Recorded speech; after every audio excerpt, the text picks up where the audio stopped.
Մի տեսակ հերթական անգամ նորից այս խոսակցությունը վերածվում է ընդդիմության օղորմաթասի եւ դա այդքան էլ հաճելի բան չէ, որքան էլ որ կարող են ոմանք մտածել, թե պիտի որ հաճելի լինի եւ ինչպես որ Սերժ Սարգսյանը եւ Ռոբերտ Քոչարյանը բոլոր հնարավոր առիթներով թողել են հայ ժողովրդին, Հայաստանի Հանրապետության քաղաքացիներին, փախել են Հայաստանի Հանրապետության քաղաքացիների առջև ունեցած պատասխանատվությունից, այսօր ահա նորից Ռոբերտ Քոչարյանը եւ Սերժ Սարգսյանը իդեմս իրենց խորհրդարանական խմբակցության նորից թողեցին եւ փախան պատասխանատվությունից, փախան քաղաքացիների առջև ստանձնած պատասխանատվությունից, որովհետեւ ավելի քան 300,000 մարդ իրենց քվե է տվել եւ ուղարկել է այստեղ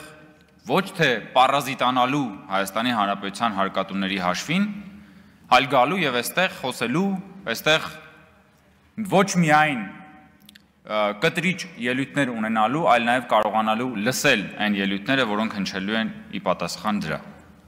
2021 թվականի խորհրդարանական ընտրությունների ժամանակ Հայաստան դաշինքի նախընտրական ցուցակում Քոչարյանների կոնցենտրացիան բավական մեծ էր եւ երբ որ տեղի ունեցավ ընտրությունները նախ խիզախ Հայր Քոչարյանը, որը միշտ իրեն դիրքավորել էր որպես ուժեղ ղեկավար, բոլորը սպասում էինք, որ պիտի գա այստեղ, պիտի այստեղ նստի, պիտի առաջնորդի իր քաղաքական թիմը, պիտի գա ելույթ ունենա, պիտի գա եւ այդ ելույթները նաեւ ի պատասխան ելույթներ լսի։ Այսօր մենք կրծեր Քոչարյանի պահվածքը տեսնելով հասկացանք, որ եթե հանկարծ ավակ Քոչարյանը լիներ այստեղ, նույն բանն էր կատարվելու։ Նույն բանն էր կատարվելու, ժողովուրդ։ Եվ ուղղակի դրա համար չի եկել։ Որովհետև ուրիշ որևէ բան, ուրիշ որևէ բացատրություն չկա։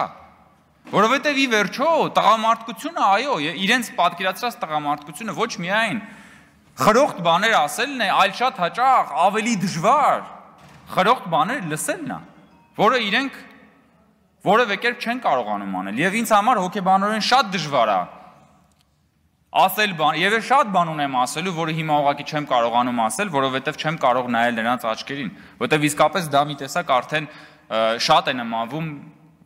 գնացածների հետևից կամ լավը կամ ոչինչ տրամաբանությանը։ Բայց ես հույս ունեմ, որ մի օր իրենք այստեղ կլինեն եւ դրա մասին առիթ կլինի խոսելու։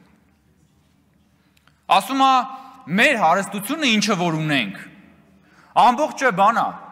հիմնավորված է, փաստաթղթերով հիմնավորված է, հա փաստաթղթերով դոլարային միլիոնատեր են փաստաթղթերով, չնայած իրականում ոնց որ թե հարյուրավոր մուլտիմիլիոնատեր են։ Եվ ասում է դա փաստաթղթերով հիմնավորված է, այդ ոնց ախր էլի։ Որ ձեր երկուսի Զույգ Քոչարյանի համախառն ներքին ապուշությունը հնան ինտելեկտուալ գումարենք իրար։ Դուք սկի չեք կարա դրամային միլիոնատեր լինեք, ժողովուրդ, դուք նույնիսկ երբ որ ձեններդ կտրած է լինում, էլի տառասխալ եք անում։ Նույնիսկ երբ որ ուղղակի սուս եք մնում։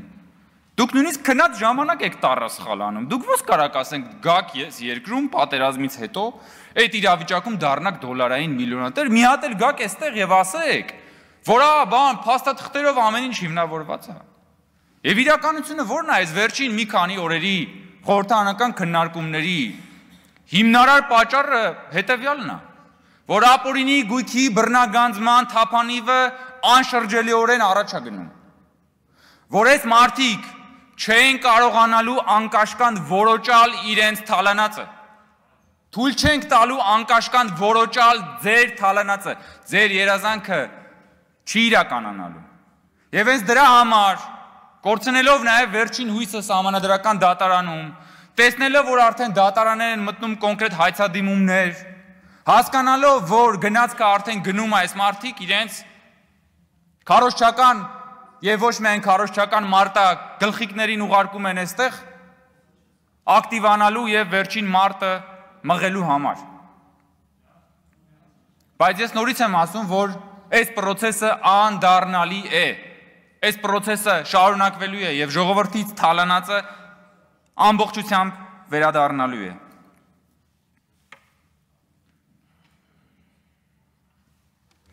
Ես ուզում եմ նաև անդրադառնալ այն հարցին, որովհետև պիտի ոչ միայն այսօրվա իրենց վերջին ելույթին անդրադառնամ, դրանից առաջ այլ ելույթներ են եղել։ Ու այս քննարկման ժամանակ ես միևնույնն է չեմ շարունակում զարմանալ ընդդիմության ագրեսիվ արշավը կրթության նկատմամբ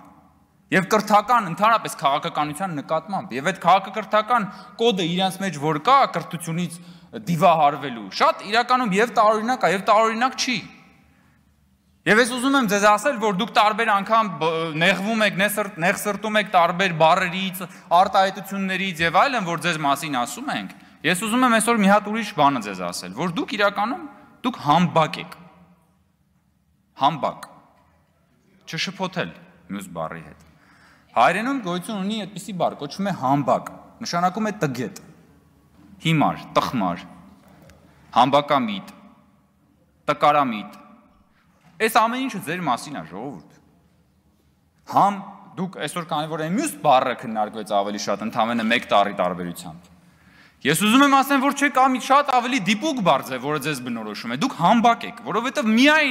միայն համբակը կարող է գալ եւ անընդհատ թիրախավորել կրթությունը։ Ո՞ց կարելի է տենց բան անել ուղակի, ես չեմ հասկանում։ Բանը ասում է Արթուր Խաչատրյանն ասում է, պարոն Կոնջորյանը, որ մեզ ասում է բան, քաղաքական հայդուկ բան, նեղվել է այդ հայդուկից։ Ես բացատրել եմ, ես հիմնավորել եմ, թե խի եմ ձեզ ասում հայդուկ։ Եվ նորից կարող եմ ասել։ Հայդուկ ձեզ ասում եմ, որովհետև աշխարհի վերաբերյալ ձեր ընկալումները եւ հանրության այդ ընկալումները պարտադրելու տրամաբանությամբ դուք մնացել եք 19-րդ դարում։ Հայդուկների տրամաբանության մեջ դուք այս աշխարհը կամ չեք հասկանում, կամ հասկանալով այս ժողովրդին ուզում եք տանեք հերթական անգամ դնել զոհասեղանի վրա։ Լսեք, աշխարհում այսօր 8 միլիարդ մարդ կա։ Եվ ընդամենը 200 պետություն։ Մենք այդ 200 պետությունից մեկն ենք։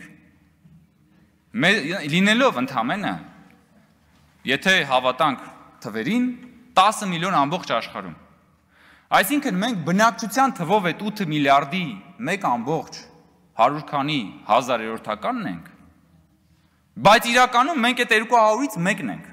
Դուք հասկանում եք։ Եվ դուք մտածում եք, որ աշխարհը, ժամանակակից աշխարհը պիտի թույլ տա մեզ այդ 8 միլիարդի մեջ ընդամենը 10 միլիոնից ունենալ միանգամից 2 պետություն այդ 200-ի մեջ։ Լավ, բա սա չհասկանալը քաղաքական հայդուկություն չի։ Բա համբակություն չի սա չհասկանալը։ Բա դուք չեք հասկանում, որ սա աշխարհը թույլ չի տալու ոչ մի դեպքում։ Աստծուց կրակ եք ուզում։ Բա 600 տարի չունենալ պետություն, այդ ընթացքում ջարդվել, այդ ընթացքում ցեղասպանվել, հետո գալ եւ ի վերջո ունենալ պետություն, ու միանգամից մի հատ բարձր նշաձող սահմանել, որ միանգամից 2 պետություն ունենալ 200-ի մեջ, բա դա քաղաքական հայդուկություն չի, բա դա համբակություն չի, բա ուրիշ ոնց կարելի է սա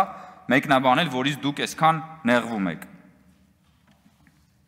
Ես ուղղակի Ռոբերտ Քոչանին ինչ էլ ասենք, քիչ է ժողովուրդ, քաղաքականապես նկատի ունեմ։ Որովհետև Ռոբերտ Քոչյանը այն մարդն է, որ նախ հայտարարել է, որ Հայաստանը տեսնում է միութենական պետությունում, հետո հայտարարել է, որ Հայաստանն է սկսել պատերազմը։ Որևէ պետության ղեկավար նախկին պատմության մեջ դժվար է գտնել, որ սեփական պետության դեմ սենց ցուցմունք տա, որ պատրաստ լինի աճուրդի հանել սեփական պետության ինքնիշխանությունը ժողովրդին։ Եվ հետո հիմա գալիս են այդ մարդկանց ներկայացուցիչները ու ստեղ նենց ինքնաբավ հրճվանքով բաներ են խոսում, որ մտածում ես լավ, այս մարդիկ ընդհանրապես իրականության զգացում ունեն, թե չունեն։ Ես նորից եմ ասում, եւ մենք դեռ շատ անգամներ ենք խոսելու այս մասին, ապօրինի գույքի բռնագանձման process-ը անդառնալիորեն առաջ է գնալու։ Այս ընթացքում անընդհատ խոսակցություն լինելու է, եւ ես ուզում եմ էլի ասեմ, ժողովուրդ, այդ որ մեզ տարատեսակ քննադատությունները հերիքա ասում են հերիքա նախկիններից խոսակ, հերիքա նախկիններից խոսակ, հերիքա նախկիններից խոսակ։ Հնարավոր չի միաժամանակ ասել Թալանացը հետ բերեք եւ ասել հերիքա նախկիններից խոսակ, որովհետեւ Թալանացը նախկինների Թալանացն է, ժողովուրդ ջան։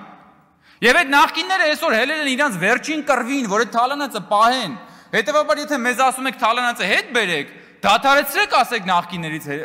մի խոսացեք։ Որովհետեւ դա դրա անբաժան process-ն է։ Եվ այդ նախկինները ներկաներ են, որոնք այս աթոռներին գալիս եւ նստում են։ Եվ որոնք ունեն մանդատ, որովհետև Հայաստանի Հանրապետության 300,000 քաղաքացի իրենց այդ մանդատը տվել է, լավ է, վատ է, դա է։ Բայց բոլորը պատասխան են տալու եւ Հայաստանի Հանրապետությունում ժողովրդավարության գործընթացը լինելու է անշրջելի եւ բոլորի դիվահար նոպաները որևէ հետևանք ու նշանակություն չեն ունենալու։ Եվ ես հույս ունեմ, որ իսկապես ընդդիմությունը իր մեջ խիզախություն կգտնի ինչ որ պահի վերադառնալու